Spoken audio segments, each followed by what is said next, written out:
நாயகம் ஸல்லல்லாஹு அலைஹி வஸல்லம் அவர்கள் மீதும் அவர்களுடைய அடிச்சுவடுகளை அப்படியே பின்பற்றிய சத்திய சஹாபாக்களின் மீதும் குறிப்பாக அல்லாஹ்வுடைய விருந்தாளிகளாக இருக்கக்கூடிய நம்மின் மீதும் அல்லாஹ்வுடைய வத்ரா கிருபை என்றென்றும் கொண்டு நிலவட்டுமாக. அப்ப பெருமானார் ஸல்லல்லாஹு அலைஹி வஸல்லம் அவர்கள் அந்த சுஜூதில் வீழ்ந்து துஆ கேட்டார்கள், யா அல்லாஹ், இந்த சின்னஞ்சிறு கூட்டத்தை நீ அழித்து விட்டால் உன்னை துதி பாடுவதற்கும் உன்னை திக்ர் செய்வதற்கும் இந்த உலகத்தில் யாரும் இருக்க மாட்டார் என்று பெருமானார் ஸல்லல்லாஹு அலைஹி வஸல்லம் அவர்கள் நீண்ட நேரமாக துஆ கேட்கிறார்கள். அந்த துஆவிலே அல்லாஹ் தஆலாவுடைய சுபச்செய்தி என்ன தெரியுமா? இந்த இடத்துல மலாயிக்மார்கள் இறக்கப்படுகிறார்கள்.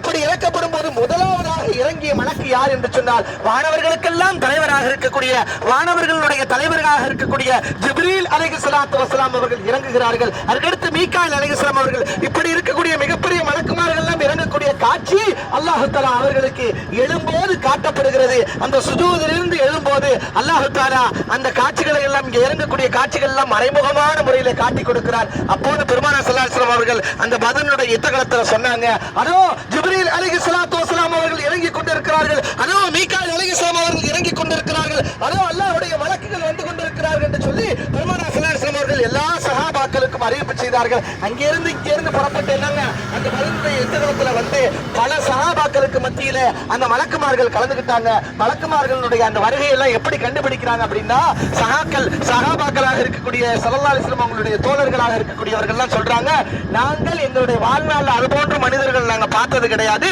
அப்படிப்பட்டவர்கள் எல்லாம் புதிதாக நாங்க பார்த்தோம், எங்களுடைய தோழர்களே அவங்க கிடையாது, ஆனால் எங்களுக்கு சாதகமான முறையில் அவர்கள் எதிரிகளை வீழ்த்தி கொண்டிருந்தார்கள், நாங்க வெட்டுவதற்காக எங்களுடைய ஆயுதத்தை தூக்கும் போது அவருடைய உடல் இரண்டாவது பிளக்கப்படக்கூடிய காட்சிகளை எல்லாம் நாங்க பார்த்தோம். அப்ப அல்லாஹ்வுடைய உதவி அவங்களுக்கு கிடைத்தது. கடைசியாக இந்த பத்ருடைய யுத்தங்களை முடிஞ்சதுக்கு முன்னாடி இப்னு அப்பாஸ் ரலியல்லாஹு அவங்களுடைய தகப்பனார் அப்பாஸ் ரலியல்லாஹு வந்து இஸ்லாத்தை ஏற்கல. இந்த பத்ருடைய யுத்தகளத்துல யார் இஸ்லாத்தை ஏற்கல? அப்பாஸ் ரலியல்லாஹு இஸ்லாத்தை ஏற்கல. அப்ப அவங்க கைது செய்யப்பட்டு கொண்டு வர்றாங்க. அப்ப கைது செய்யப்பட்டு கொண்டு வரும்போது அவங்கள ஒரு குறிப்பிட்ட இடத்துக்கு கொண்டு வந்துட்டாங்க. அப்ப குறிப்பிட்ட இடத்துல இருந்து அன்சாரிங்கிற ஒரு சஹாபி, அன்சாரி தோழர்கள் ஒரு சஹாபி என்ன பண்றாங்க, அவங்க அழைச்சிட்டு வர்றாங்க. அப்ப பெருமானார் ஸல்லல்லாஹு அலைஹி வஸல்லம் அவர்களும் சஹாபாக்களுக்கு மத்தியில சொல்றாங்க, என்னை என்னங்க நான் பத்ருடைய யுத்தங்களை முடிந்ததுக்கு பின்னால் என்னை கைது செய்து ஒரு மனிதர் கொண்டு வந்தாரு.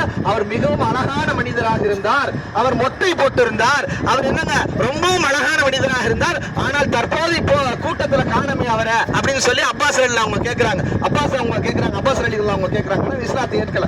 அப்ப பெருமானார் ஸல்லல்லாஹு அலைஹி வஸல்லம் அவரிடத்துல ஒரு சஹாபி சொல்றாங்க, யார் சொல்றாங்க, அவரை நான் தான் கூட்டிட்டு வந்தேன் அப்படின்னு.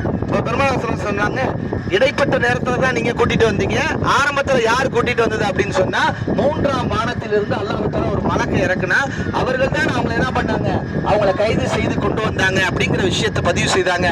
அப்ப அப்படிப்பட்ட மலாயிக்மார்கள் இறங்கி அவர்களுடைய கால் தடம் பதித்த இடம் இது. அப்படிப்பட்ட புனிதமான இடத்துல இருக்கும். அல்லாஹ் தஆலா நம்மையும் நம்மளுடைய வாழ்வையும் அல்லாஹ் புனிதமாக ரஹமத்தாக ஆக்கி அருள்வானாக. மீண்டும் மீண்டும் இந்த பத்ருடைய யுத்தகளம், அதே போன்று ஜபல மலாயிகா, இது போன்ற பலதரப்பட்ட வரலாறு சிறப்புமிக்க இடங்களுக்கு வரக்கூடிய பாக்கியத்தையும் வல்ல ரஹ்மான் தருவானாக. ஆகிர் தஅவா அல்ஹம்துலில்லாஹி ரப்பில் ஆலமீன். அஸ்ஸலாமு அலைக்கும் வரஹ்மத்துல்லாஹி தஆலா வபரகாத்துஹு. போட்டோ எடுக்கிறவங்க ஏறுறவங்க